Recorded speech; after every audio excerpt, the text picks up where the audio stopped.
In my program yesterday, I said that I was starting to sense that the panic that has existed in Western capitals since February, since the fall of Avdiivka in February, is now returning. And sure enough, today, that reliable bellwether of panic, President Emmanuel Macron of France, has provided us with further confirmation of this. He has done this in a massive interview he has given to the British magazine, The Economist, and to get a sense of the lurid and terrifying nature of the article, just look of the interview, just look at the way in which it's described by The Economist itself. We're told the title is Emmanuel Macron's Urgent Message for Europe. The French president issues a dark and prophetic warning. Europe apparently is a region in mortal danger. And in case you were wondering who the danger is coming from, well, just go to the opening paragraph. In 1940, after France had been defeated by the Nazi blitzkrieg, the historian Marc Bloch condemned his country's interwar elites for having failed to face up to the threat that lay ahead. Today, Emmanuel Macron cites Bloch as a warning that Europe's elites are gripped by the same fatal complacency.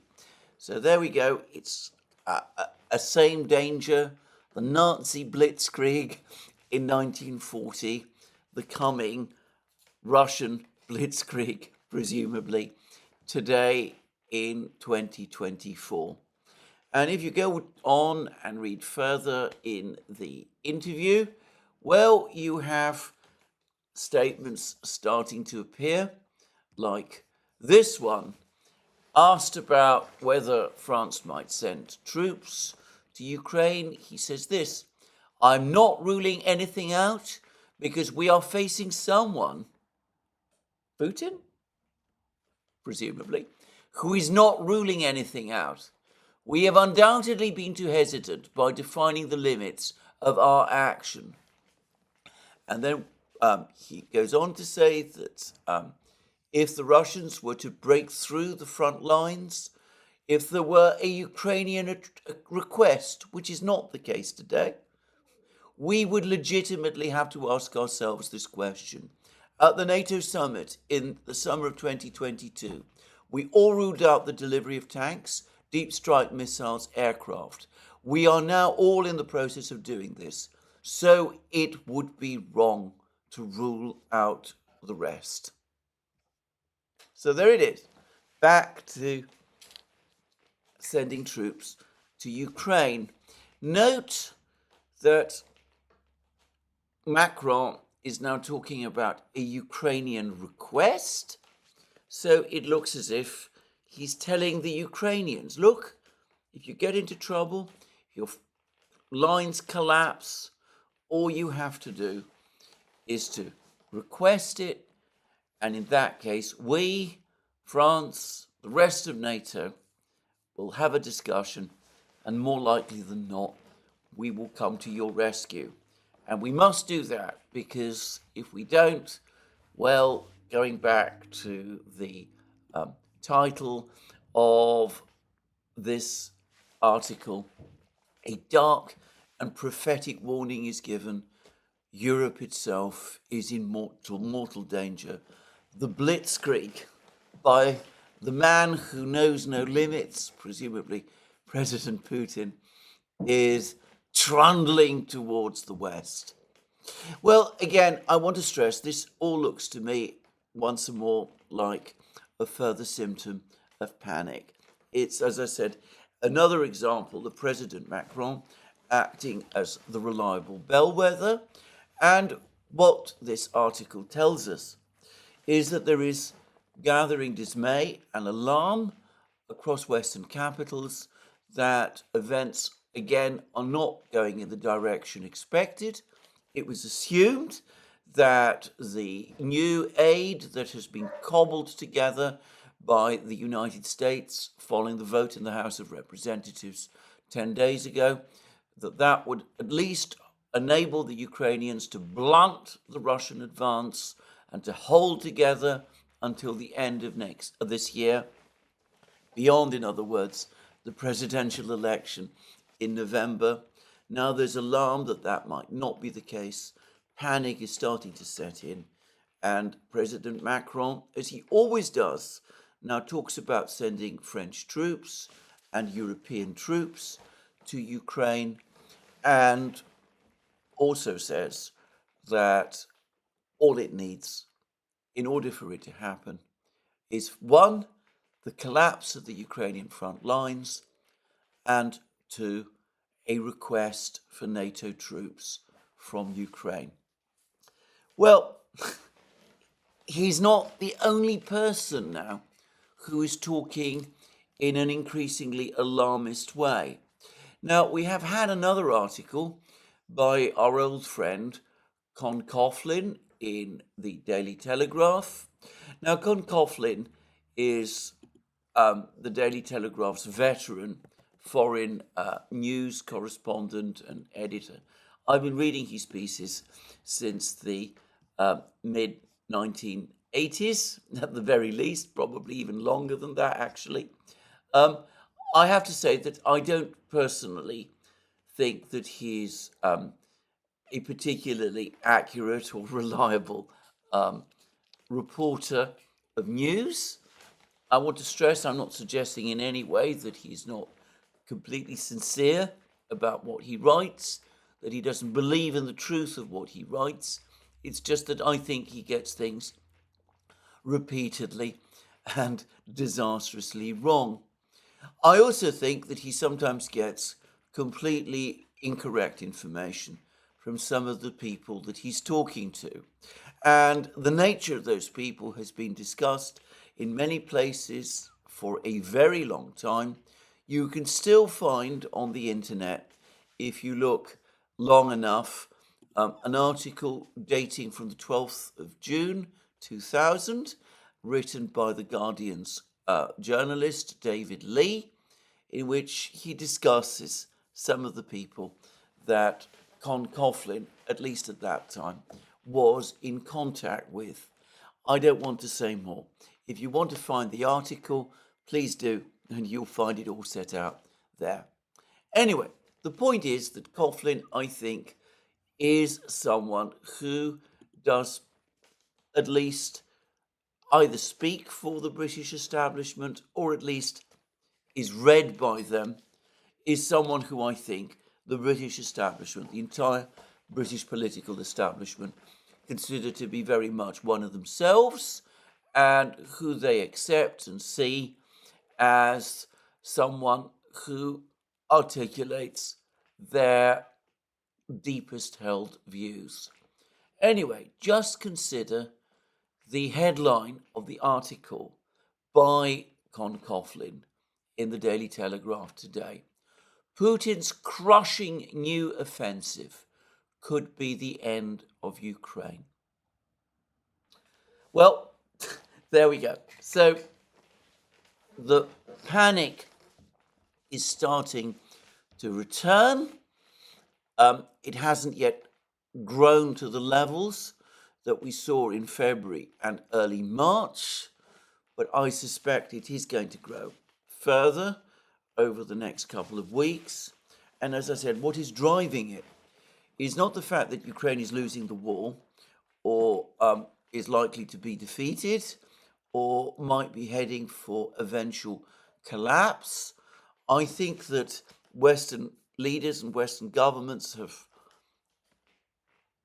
quietly acknowledged that fact amongst themselves for some time now. I think rather what is driving the panic is that all of this is now looking increasingly like it might happen much sooner than they anticipated. They thought that with the latest arms packages, they'd bought themselves time, at least until the end of the year. and now they're frightened, they're alarmed with the news on the battlefronts that might not be the case at all. Well, let's actually now go and look at what has been happening on the battlefronts. And I'm going to say straight away that I have massively underestimated in my last two programs the scale of the Russian missile strikes against Odessa, or at least which have been taking place in the Odessa area. It's clear that they have been huge. They have been carried out by a complex range of weapons, at least that's what I suspect, Onyx missiles, but also Iskander-M missiles. Now, there's been a report from UN monitors, a UN team, which is responsible for enforcing the sanctions on North Korea. That team presumably is going to be ended fairly soon, because in a recent vote in the UN Security Council, the Russians refused to agree to vetoed the extension of their mandate. But anyway, a team of these monitors has apparently been to Ukraine, where the Ukrainians showed them debris from a missile.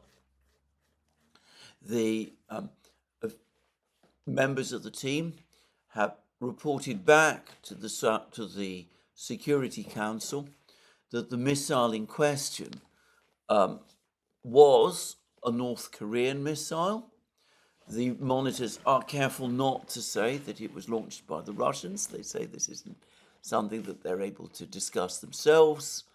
But of course, it's the Russians that everyone supposes might have launched this missile. Now, the Russians have denied that. They've said that the people who examined this missile don't have the technical background and the qualifications to examine missiles. They are purely legal and administrative staff. I don't know whether that's true or not. I don't know anything about this missile. Conceivably, I'm prepared to accept that the Russians have indeed obtained missiles from North Korea and are indeed using them to carry out strikes on positions in Ukraine. I'm not saying that's true. I'm not saying that's not. But I'm going to continue to refer to all missiles that the Russians use as Iskander-Ms. Certainly, the Russians are launching actual Russian-produced Iskander-Ms, and I'm going to continue to refer to Russian missiles, to missiles that the Russians launch at Ukrainian targets, at Iskander-Ms, until stronger, or at least less disputable evidence comes to light.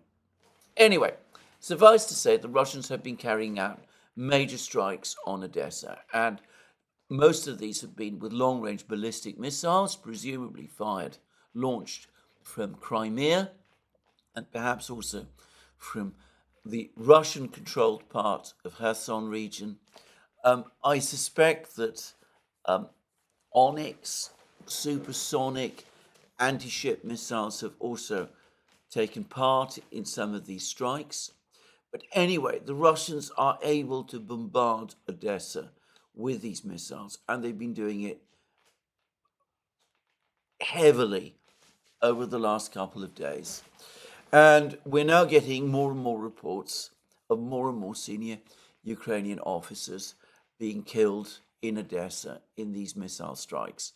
Now, I think it was in my program yesterday, I mentioned that the Russians have claimed that they attacked and perhaps destroyed the headquarters of the Ukrainian group of forces covering Kherson and Kherson region and southern Zaporozhye region, that they'd destroyed that headquarters, killing apparently large numbers of officers inside.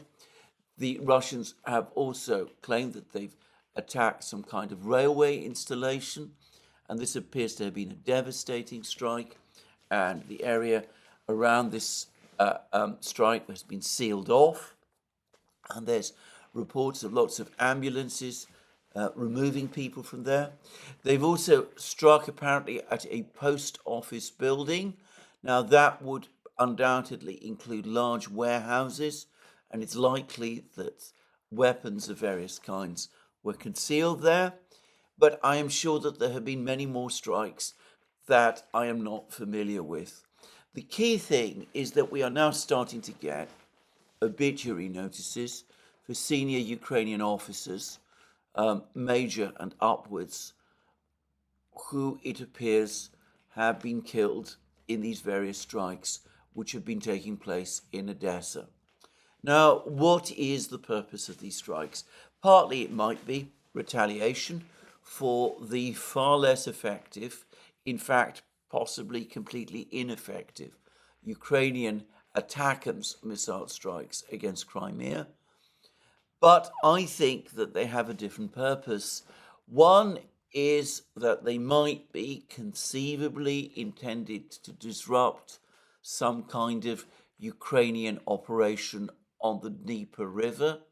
Now, a couple of programs ago, I discussed rumors that the Ukrainians were thinking of returning to Krinky on the east bank of the Dnieper, or might even have done so. There's been no report about that I've seen that I consider at all reliable since then, and my own suspicion is that there are no Ukrainian troops, in any number at least, in Krinky. In fact, I'll go further. I don't think there are any Ukrainian troops in Krinky. I don't know this for absolute certainty. I'm not there, but I certainly don't get the impression that there's much fighting going on in Krinky. The Ukrainians have apparently claimed that they've captured an island on the Dnieper River that might be connected with these operations, and it is the case that the Russians have been bombing Ukrainian controlled towns and villages on the west bank of the Dnieper River in Kherson very intensively over the last week or so.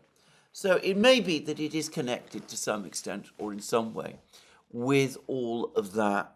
But I think much more likely these strikes on Odessa are targeting Western supplies of Western equipment. I think that some of this material goes to Lviv. Most of it, I suspect, goes through Odessa.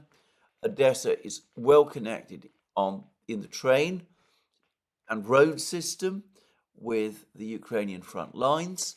That's where a lot of the warehouses are. Remember, it's a port, so that's why it would have all of those facilities. And it's logical that a lot of that equipment finds its way there, and the Russians are hunting it and are destroying it, and are destroying or killing any Ukrainian officers, senior officers, that find themselves close to these positions. And there's even a report circulating that a big ammunition dump, or at least warehouse, containing a lot of the extra shells that the West was supplying, and perhaps the ATACMS missiles, which would logically be based and launched either from the Odessa area or from Kherson region, that they've been hunted and destroyed as well. Now, of course, we don't know, at least I don't know, what exactly has been destroyed. But the Russian strikes on Odessa have been relentless and on an intense scale. So, obviously, that is a big story. It's not an easy one to assess and get a complete picture about. The Ukrainians have, for their part, launched more of their token attacks against the Russian oil refineries. I've already discussed these in detail in previous programs. The Russians have now built cages around the oil refineries to make them more resistant to attack from drones. I've always said that the damage these drone attacks can do is relatively minor. Almaz Ante, as I understand it, the big missile manufacturer, has suggested that a solution to Ukrainian attacks on Russian installations within Russia itself, including, by the way, I suspect, missile attacks with ATACMS missiles, would be to establish semi-permanent installations of some of the cheaper air defense missiles that the Russians have, notably the Buk M3. The Buk M3 normally travels either on a tracked chassis or on a wheeled one. I think the suggestion is that since it would not be operating on the front lines, it can simply be installed in some kind of permanent or semi-permanent launcher, providing point defense for specific installations. There doesn't seem to be any shortage of actual missiles, and radar coverage, I suspect, could also be provided over fairly extensive distances. Probably the Russians are already doing something like that, and maybe they've been doing it for some time. But anyway, the point is that so far, Ukrainian missile strikes have not been effective. Russian missile strikes on Odessa appear to have been devastating. The question mark over a Ukrainian attack on the Crimean Bridge is still there. One of the Ukrainian telegram channels, I believe it was Resident, did an analysis of this. They said that in order to do any significant damage to a structure as enormous as the Crimean Bridge, Ukraine would need to launch something like 100 ATACMS missiles in a series of volleys. That would use up probably the entire stock of ATACMS missiles that Ukraine has received. That whilst some of these missiles might get through and could do some actual damage, the Russians could probably repair it and get the bridge back in operation within 2 to 3 months. And Resident says that this attack on the bridge makes absolutely no sense. It would be an exercise in public relations. It would actually, all it would do long term is deplete the global available stock of ATACMS missiles to no useful purpose. It is likely that any attack on the Crimean Bridge will actually be carried out by multiple types of missiles, not just ATACMS, but probably Storm Shadows as well. And water drones would also presumably participate. The Russians have created defenses around for water drones. Their air defense system is probably primed to defend the bridge. We will see what happens. And of course, it is universally accepted that if there is an attack on the Crimean Bridge, and if that does actually do real damage, the Russians will inflict a devastating retaliation. And the destruction of the Dnieper bridges is a possibility which I floated a video or so ago as one of the possible things that the Russians might do, one which would have catastrophic consequences for the Ukrainian army still fighting in Donbass. And it is to the condition of that army which we now come. The first thing to say is that we have had a whole batch of battlefield news. And today, the Russian Defense Ministry, as it so often does, has provided us with confirmation of something we've actually known about for several days. It says that units of the Center Group of Forces liberated Berdichi, improved the tactical situation, and inflicted losses on units of the Ukrainian 59th Motorized, 42nd, 47th Mechanized, and 109th Territorial Defense Brigades in this general area. Now, there's been this long battle of Berdichi. It's been underway for months, but there it is. The Russian Defense Ministry has finally confirmed that which almost certainly happened several days ago. They've confirmed that Berdichi has now fallen. The Russians control Semenyovka and Berdichi. The Russian Defense Ministry has told us this, and that confirms much of what we've known or guessed, and it shows that the position of the Ukrainian forces in the area northwest of Avdiivka is now critical. But of course, even though Berdichi was the center of much of the fighting over the last few weeks, the real epicenter of the fighting recently has been Ocheretino. Now, Dima at the Military Summary Channel has absolutely correctly said that we have received a dearth of film, of drone footage of what is going on in Ocheretino. There's been no confirmation, even now, from that the Russians control its northern outskirts. And of course, the Russian Defense Ministry hasn't mentioned up to now the fact that Ocheretino has or might have been captured.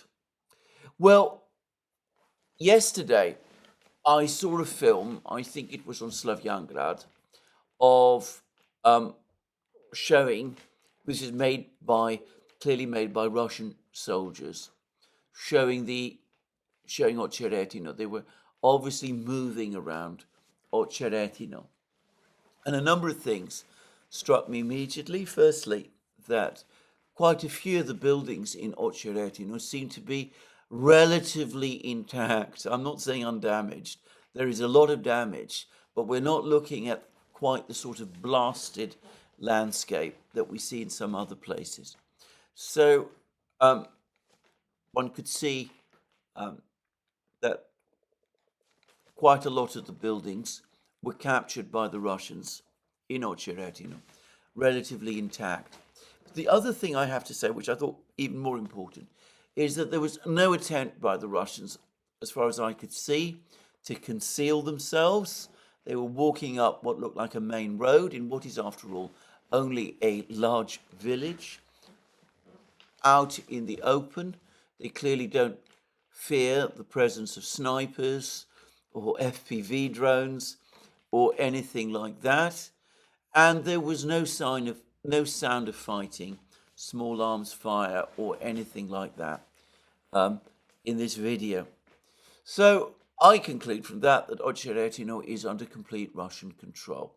I assume that the reason we are not getting drone footage from Ocheretino is because the Ukrainians don't yet want to admit the severity of the crisis in Ocheretino, so they're not showing their drone footage. And I think also that because there is a very active military operation underway around Ocheretino in multiple directions, the Russian Defense Ministry has essentially taken a decision that discussion of the fighting in Ocheretino and in and around Ocheretino should not take place. They did something very similar as I remember, in the weeks running up to the capture of Avdiivka. Now, they do refer to Ocheretino by name in parts of their briefings. So, for example, the briefing that mentioned the capture of Berdichi that I've just read from tells us that 10 counterattacks launched by assault detachments of the Ukrainian 78th Separate Air Assault Regiment, 68th Jaeger Brigade, 142nd Brigade, 23rd, 24th, 100th, and 115th Mechanized Brigades were repelled near Leninskoye, Novokalinovo, Ocheretino, Solovyova, Semenyovka, and Netailovo. So there you see Ocheretino mentioned amongst a string of villages, all of which, save for this rather mysterious village of Leninskoye, which I cannot locate or identify, that's clearly its Russian name. The Ukrainians will have another name for it. I don't know where Leninskoye is, but all of the other places, Novokalinovo, Solovyova, Semenyovka, and Netailovo, we know about. They're all part of the fighting. The Russians the defense ministry has confirmed that Semenyovka is under Russian control. Solovyova, we have footage from Solovyova that it too is under Russian control, though the defense ministry has not confirmed it. And we've had reports from multiple sources that Novokalinovo is also under full Russian control. But anyway, Ocheretino, the most important of all of these places, is slipped in that list. And note that we're just told about 10 counterattacks. We're not told anything else. We're given the names of some of the Ukrainian units that are operating in this area. But the Russian Defense Ministry is telling us as little as it can about what is going on. And, well, what is going on? Yesterday, we had more confirmation that Keramik and Novokalinovo have fallen. As I said, I believe the Russians are in complete control of Ocheretino. The salient, which lay between these two villages, Ocheretino to the west, Novokalinovo and Keramik further east, the area in between, I believe that the Russians are in complete control of it. I understand that Ukrainian mappers, deep state mappers like that, have confirmed as much. But yesterday, over the course of yesterday, we were getting reports that the Russians have not only entered Arkhangelskoye, the village north of Ocheretino and Keramik, but that they now control a significant part of it. And there are also reports that they are advancing northward beyond this village from an area west of this village. So it looks as if Arkhangelskoye is being stormed and that Ukrainian positions within it are at risk of being outflanked. The Russian advance, in other words, continues, and it is clearly directed at the main roads, and Ukrainian defenses here are clearly collapsing. There's also further reports that to the west, the Russians have now either reached Novo Alexandrovka, another village, or that they're actually entered it. And anyway, there is film that they're bombing it, and they're also supposed to have reached yet another village. This is west of Ocheretino, called Sokol. So altogether, major Russian advances, ongoing advances, still taking place, and a major crisis developing for the Ukrainians in this area. As I've discussed previously, a growing gap in their defenses and one which they cannot fill. Now, Resident, that same Ukrainian Telegram channel, which from memory, I think was the one that said that an attack on the Crimean Bridge would serve no military purpose, and it's any damage done, the Russians would be able to repair.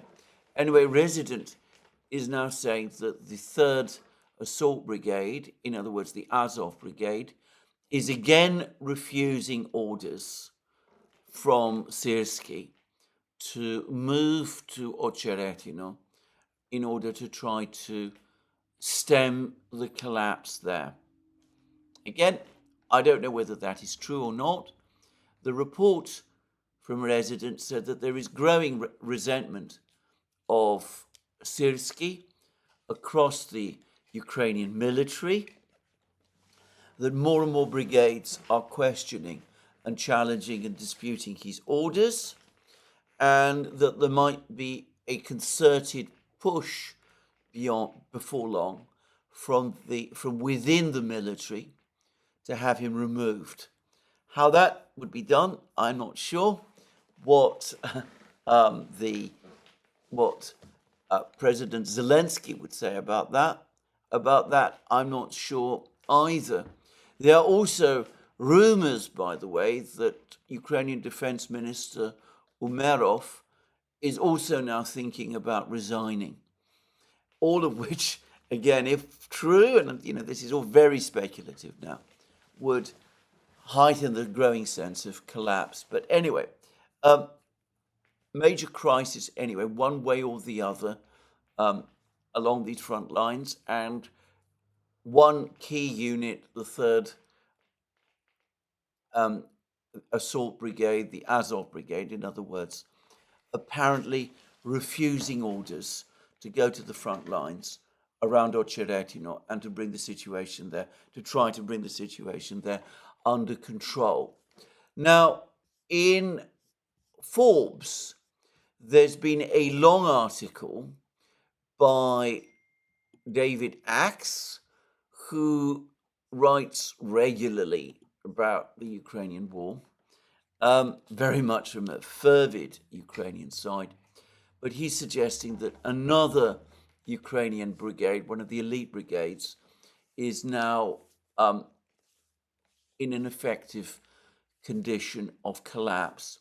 Now, I ought to say that David Axe, sometimes some of the things he says are interesting, but overall his spin about the war is absurdly optimistic, at least from my perspective, about Ukrainian prospects. And I don't place an excessive amount of weight on what he has to say about the military situation, any part of the military situation in Ukraine.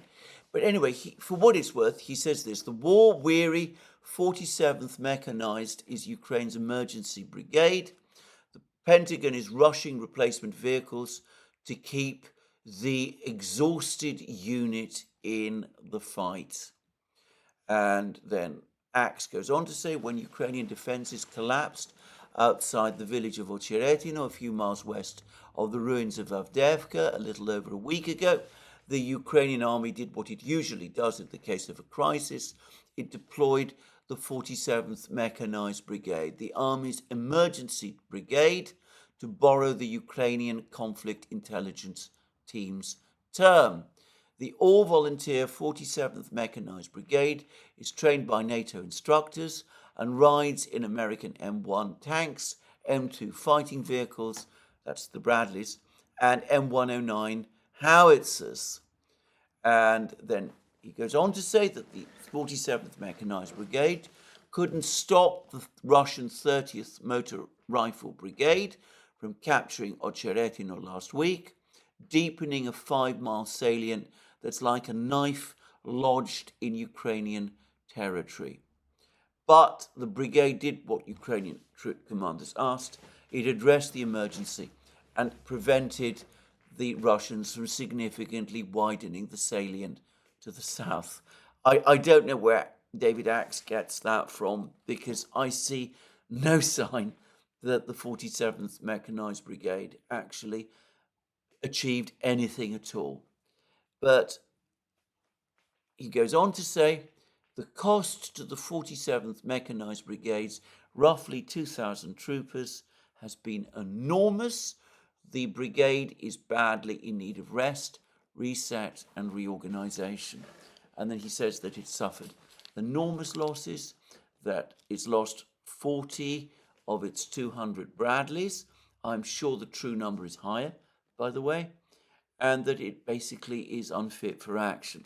He says that the United States has rushed replacement Bradleys to make up the numbers, and I presume that these were amongst the 12 Bradleys that we saw lined up on the Ukrainian border in that film we saw a couple of days ago, shortly after the House of Representatives passed its vote.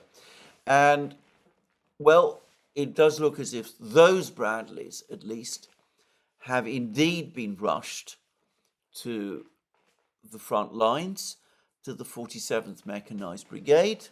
Some of them still in desert camouflage, by the way, which suggests that they've been taken out of US stocks in the Middle East. I'm guessing that. But anyway, one way or the other, at least 3 of them have been knocked out by the Russians over the last couple of days since they arrived. There are good reasons to think that despite David Axe's claims that the brigade is still holding the line outside Ocheretino, that nonetheless, to all intents and purposes, this weary brigade, this exhausted brigade, has in effect lost its combat capability.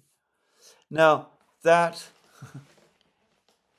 shows that 2 elite brigades, the 3rd Assault Brigade, the Azov Brigade, the 47th Mechanized Brigade, well, it's starting to look as if they're not fit for purpose.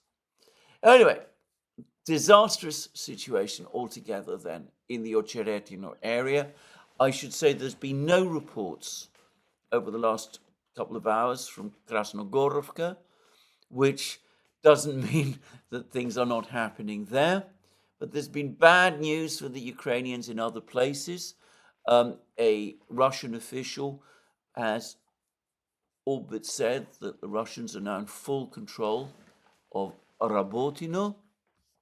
I'm not sure whether that is the case, by the way, but anyway, that's what a Russian official, I think it was Vladimir Rogov, has said.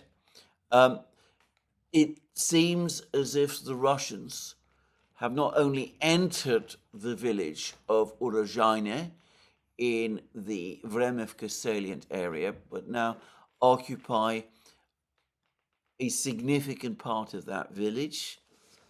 Of course, if Rabotino comes fully back under Russian control and the Bradley Square salient between Rabotino and Verbovoye is fully eliminated, which I think it already largely has been, and if the Russians regain control of Urozhaine and Staromayorsk and other villages in the Vremivka salient, then all of Ukraine's gains, such as they were in last summer's offensive, will have been erased.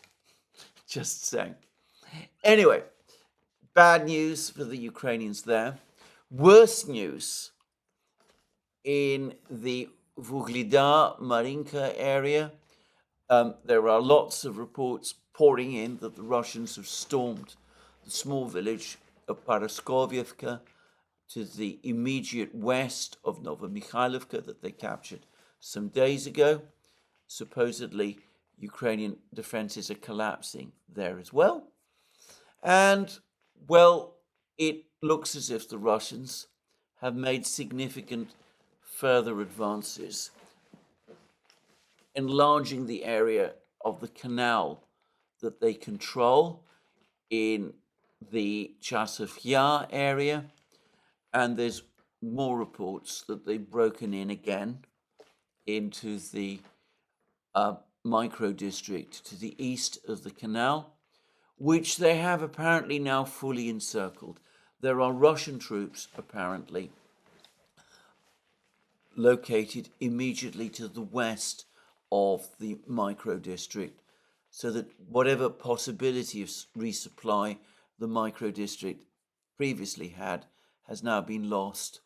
And I think it was Redovka, Russian newspaper based in Smolensk, which also spoke of further Russian advances on the northern flanks of Chasiv Yar, all positioned to enable multiple strikes from the large Russian forces that are concentrated there. Now, a fact about the canal, which I had not appreciated, is that there are several locations where it goes underground. In other words, where it passes through deep tunnels. So there are areas where vehicles and men can cross without having to cross or ford the canal, either on foot or swimming across or by pontoon bridges or anything like that. And it seems that the Russians are probably close to establishing positions along close to some of these locations where the canal goes underground and travels through tunnels. In which case, of course, the operation to storm Chasiv Yar, west of the canal, becomes a great deal easier. So, very bad situation for the Ukrainians. A growing hole in their defenses, west and north of Avdiivka. Their communications lines in Donbass starting to break down, increasing unrest amongst their officers, amongst their soldiers, massive missile strikes doing huge damage against their logistics bases in Odessa, killing some of their senior commanders in the process.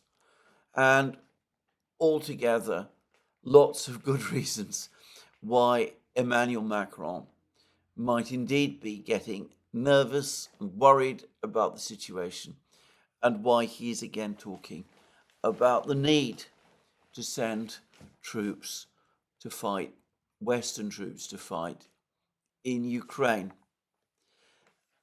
Nowhere, not in any interview he has given, by the way, does Macron say what would happen if the Russians engaged those troops. Macron doesn't discuss how NATO would respond, how the Western troops, all European troops, would be able to fight the Russians here in Ukraine, far from their bases, far from their own bases. He doesn't discuss what impact that would have on European publics. He talks instead in this apocalyptic way about the coming fall of Europe if the line in Ukraine is not in some way held. And that's basically all he has to say. Again, to reiterate, it's not a military plan. It's not a proper discussion of the options. It's a scheme which is guaranteed to fail. And I return to what the Russian Defense Ministry was saying yesterday in connection with this exhibition of Western military equipment that has been put on display in Moscow. The Russian Defense Ministry has said that Western weapons are not going to change the outcome of the war, that the Russians will continue with their special military operation, and that the Russians intend to press on until they achieve victory, something which they seem increasingly confident that they are indeed going to achieve. Our victory is inevitable. No Western military hardware will change the situation on the battlefield. The enemy will be defeated. So, given this statement of resolve, what is the plan if the French troops go in and the Russians attack them? Well, of course, the reality is that Macron will come begging for help from the United States. I've already said that the United States almost certainly would not want to be drawn into this conflict, and they certainly would not want to be drawn into this conflict before the November election. But given the accelerating collapse in Ukraine, and given the way in which Macron is speaking, one can see that this nightmare scenario for the Americans might arise. A Ukrainian collapse before the election, maybe in the next couple of weeks. A Ukrainian plea to address to Macron and to NATO to send troops to Ukraine to stabilize the situation. A decision massively controversial across Europe and strongly opposed by European publics to send troops to Ukraine. The Russians retaliating relentlessly, launching their missiles and conducting their attacks on NATO troops in Ukraine. The European leaders, led by Macron, pleading with the Americans to save them from what would in fact be a potential disaster, with no European army in any condition to take on the Russian. All before the election in November. But nowhere, in no place, is there any suggestion that the European powers, the United States, should instead seek peace.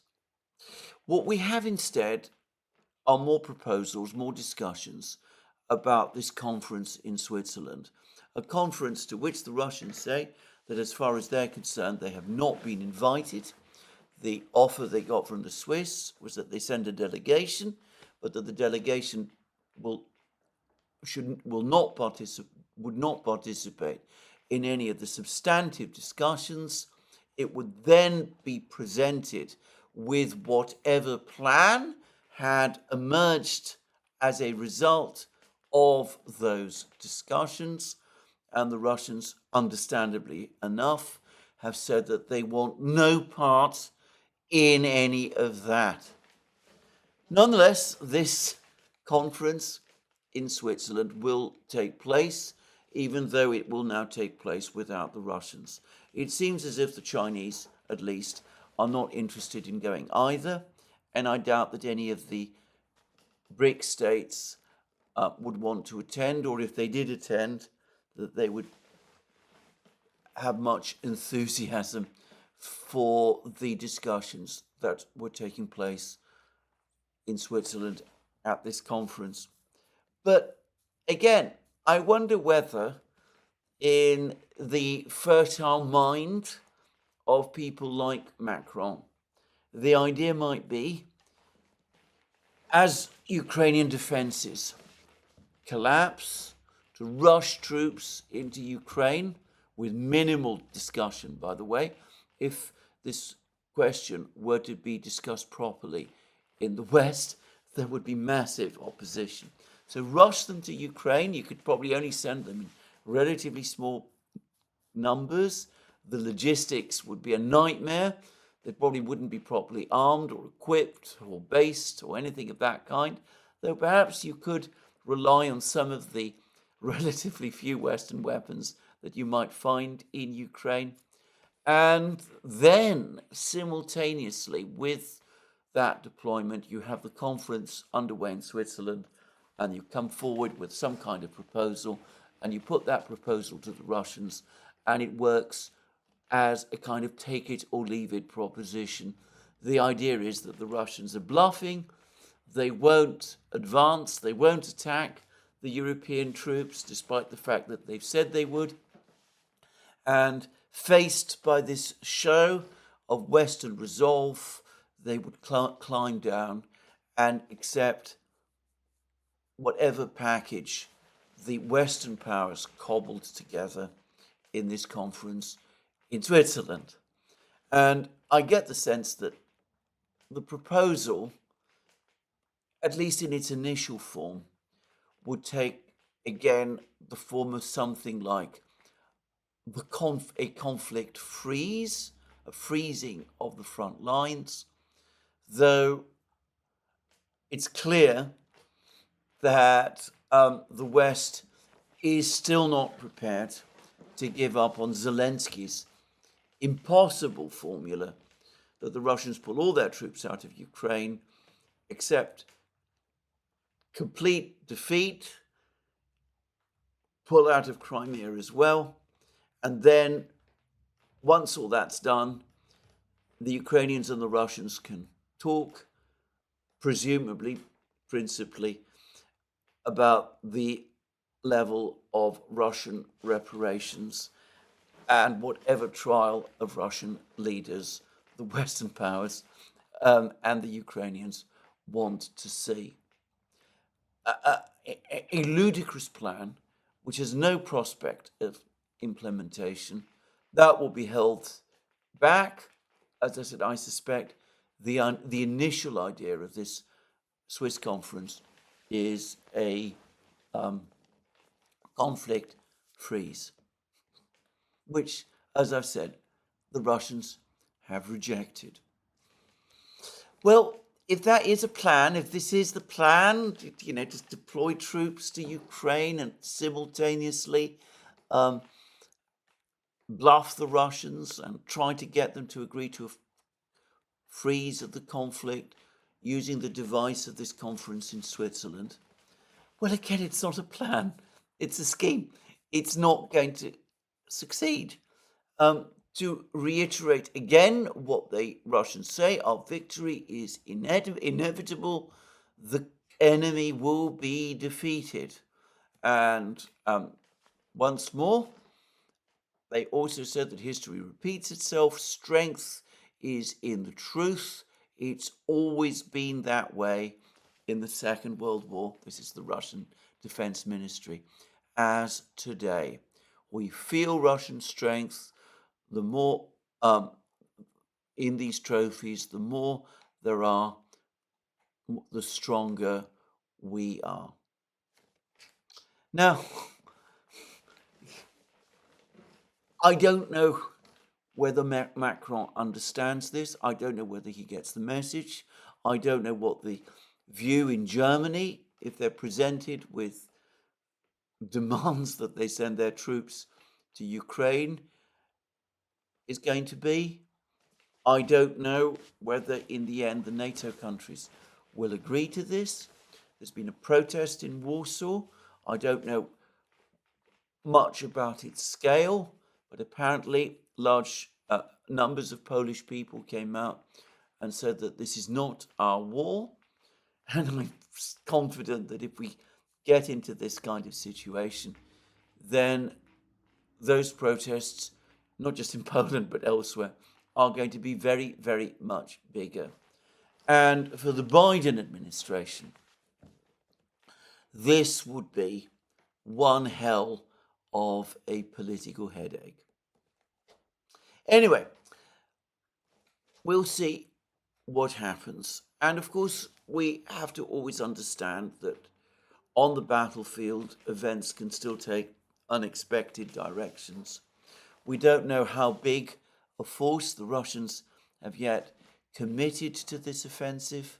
For the moment, they seem to be advancing very rapidly, far more rapidly, I think, than people in the West understand. We see settlements falling one after the other. We see Ukrainian brigades increasingly unable to offer resistance. And in the air, we see complete Russian aerial dominance. We see the Russian aircraft flying without challenge across the skies of eastern Ukraine. We see Ukrainian positions systematically bombed by the Russian Air Force. There's some claims that the F-16s will shortly be on their way. I don't think anybody thinks that that can make any realistic difference to the situation on the battlefronts, and certainly not in the air. So, there we are. That's the situation as of today. Panic growing. Macron, as I said, is a good indicator of that. And, well, we will see how that whole situation now plays out. Well, even as I make these programs, we still await the outcome of what is going to happen with the International Criminal Court and whether it really is going to issue arrest warrants against Prime Minister Netanyahu and other senior Israeli officials. I discussed this topic in my program yesterday.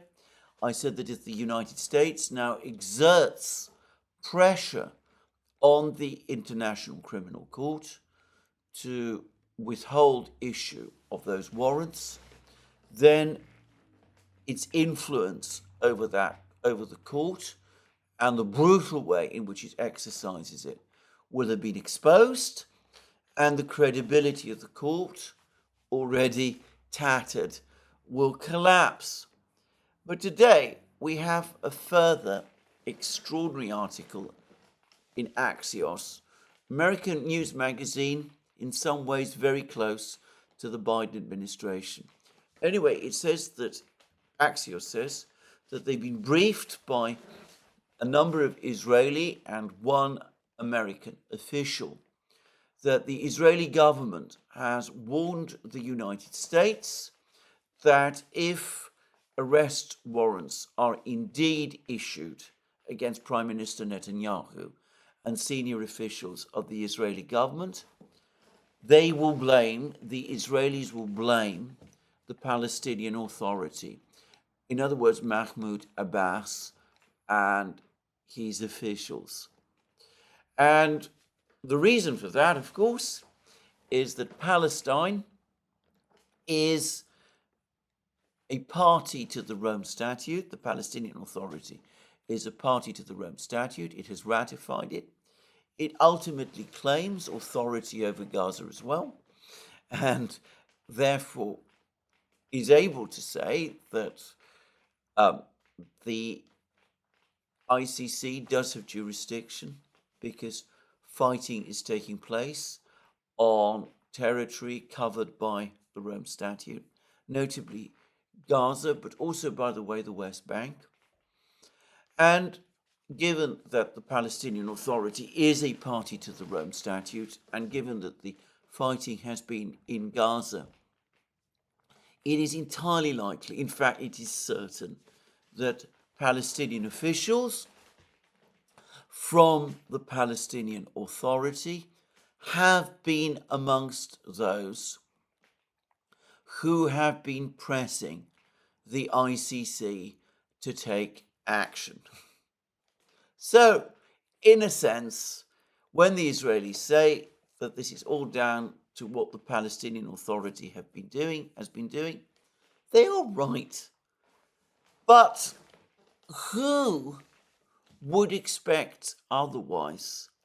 Is it really conceivable that the Palestinian Authority would sit and watch the events in Gaza with folded hands?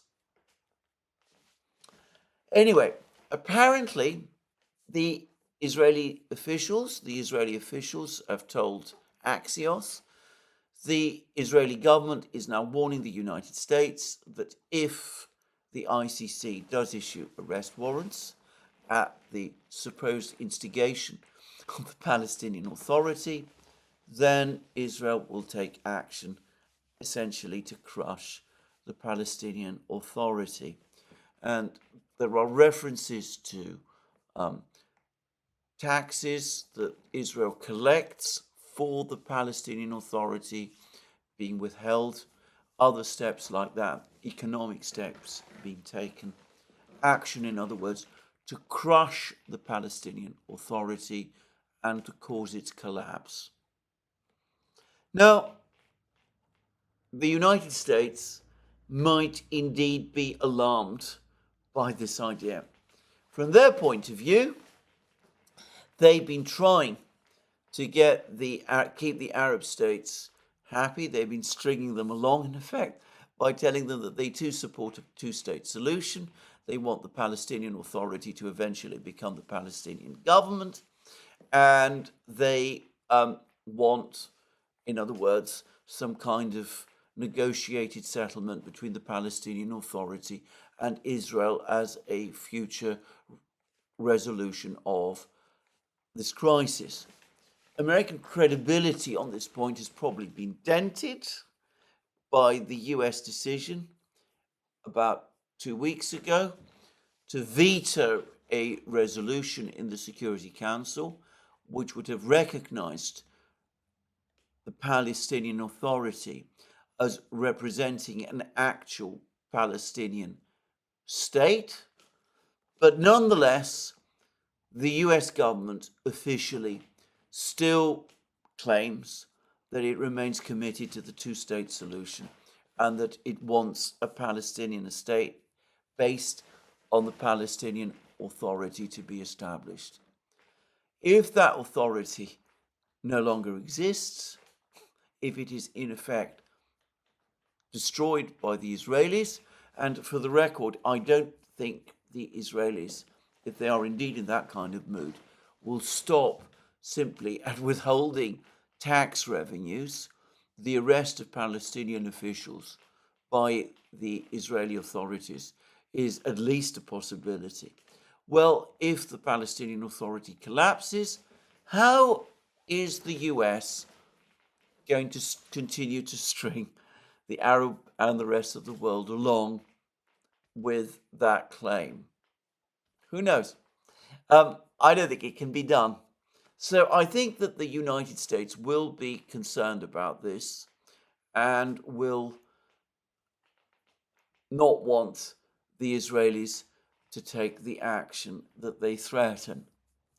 They should be even more alarmed about these Israeli threats than that, because of course if the Palestinian Authority collapses, a political vacuum is going to appear in the areas which it controls, notably in the West Bank, where there has been a great deal of settler activity over the last years, where tensions between the settlers and the Palestinian population has been incredibly tense, to put it mildly, with many flare-ups and much violence.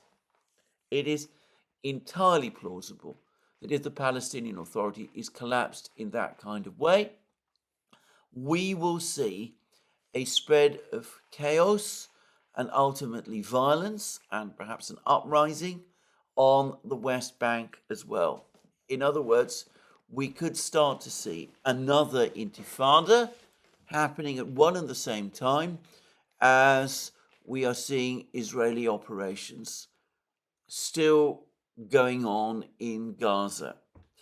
And of course, when talking about Gaza, Prime Minister Netanyahu has again made his demands. He hasn't raised his demands. He's, rhetorically speaking, escalated still further. He now says that the Israeli military is going to carry out an offensive against Rafah, irrespective of whether Hamas releases the hostages or not. So even if Hamas were to release all its hostages, an operation against Rafah would still take place. From my perspective, all I would say is that all of these disastrous developments, all these extraordinary threats apparently pouring out from Israel, which ultimately again threaten the destabilization of the entire region. All of these things show the extent to which the United States, once again in the Middle East, is in danger of losing control. Back in October, the President of the United States gave Prime Minister Netanyahu a blank check to conduct operations in Gaza. The United States has never withdrawn that. They've indicated many times now that they want a ceasefire in Gaza. They were forced to agree to a ceasefire resolution a few weeks ago in the early part of Ramadan. That, by the way, has now lapsed. But they have never felt able to pull back on that blank check. In the meantime, unhappiness and concern in the United States has increased, including amongst much of President Biden's activist base. And I suspect that the recent events in Columbia University are probably going to heighten the unhappiness that much of that base feels about the president's actions. I noticed that the gap in the electoral gap, the polling gap between Trump and Biden has once again widened in Trump's favor. There may be many reasons for this, but certainly in such a situation, the president would not want to upset his base even further. Of course, there's also the effect on the US's international position. And there's also the worry that if fighting spreads to the West Bank, the entire situation in the Middle East will become increasingly precarious, could easily get out of control, and the already enormous pressure, international pressure, on the United States would escalate still more. Well, surely it is time for the United States to take a step back and to ask itself whether it has cut its Israeli ally far too much slack. Now, Israel is a sovereign country. Obviously, it makes its decisions. But we see that those decisions are now having consequences, not just for Israel, but potentially, personally, for Israeli leaders themselves. They're now apparently under threat of international arrest warrants. And the case against Israel in the International Court of Justice, an entirely different court, by the way, is apparently gathering momentum. Turkey has now joined it, and Colombia has now formally severed its relations with Israel. So Israel is already suffering damage from this. And the threats Israeli leaders appear to be making now have something of the look of desperation about them. They're basically telling the Americans, look, if this goes forward, if we are subject to arrest warrants, we're going to set the entire region on fire by basically destroying the Palestinian Authority. And is a desperate ally a reliable one? Now, what I am saying, and those who follow me will realize I am choosing my words here extremely carefully, is that it is well past the time when President Biden finally had that conversation with Prime Minister Netanyahu, which he repeatedly said that he would have, but which he has repeatedly failed to have. He should tell Prime Minister Netanyahu that his actions are not only damaging Israel and damaging Israel's long-term position, but are now causing real damage to the global position of the United States and the position of the United States in the Middle East, and are not consistent with what one would expect of an ally which is seeking the US's assistance. And President Biden perhaps ought to say to Prime Minister Netanyahu that if the situation has reached the point that it now has, that arrest warrants are indeed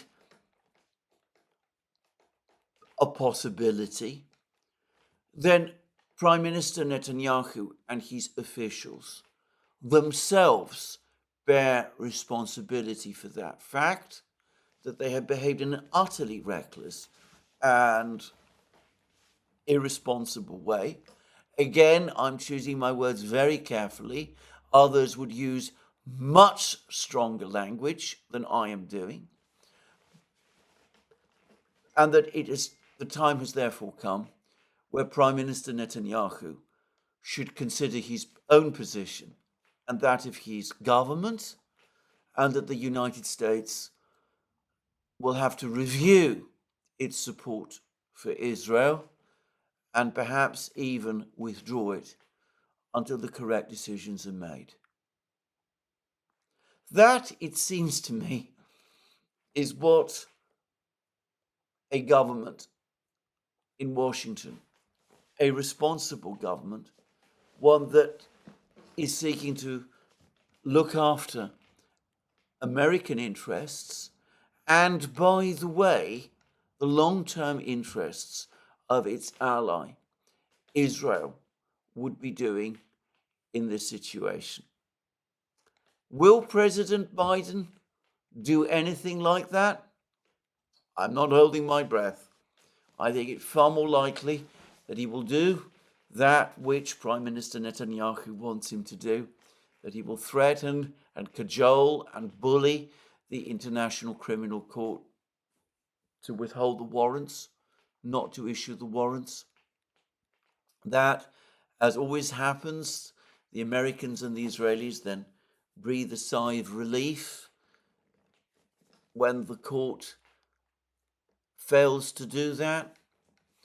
The damage in the meantime to the court, of course, but also to the wider credibility of the United States is done. Prime Minister Netanyahu is further emboldened and more likely to take even more radical and reckless action. And the situation, long term, just goes on getting worse. Well, I apologize again if I've used somewhat complex language in the last part of this program, but the sensitivities, shall we say, leave me with no alternative. I hope I made myself clear nonetheless. Anyway, this is where I end my program today. More from me soon. Let me remind you again that you can find all our programs on our various platforms, Locals, Rumble, and X. Also, please remember that you can support our work via Patreon and Subscribestar. And you can also check out our shop. Get yourself amazing things there, magic mugs, hats, hoodies, t-shirts, sweatshirts, all those great things. And last but not least, if you've liked this video, please remember to tick the like button and to check your subscription to this channel. That's me for today. More from me soon. Have a very good day.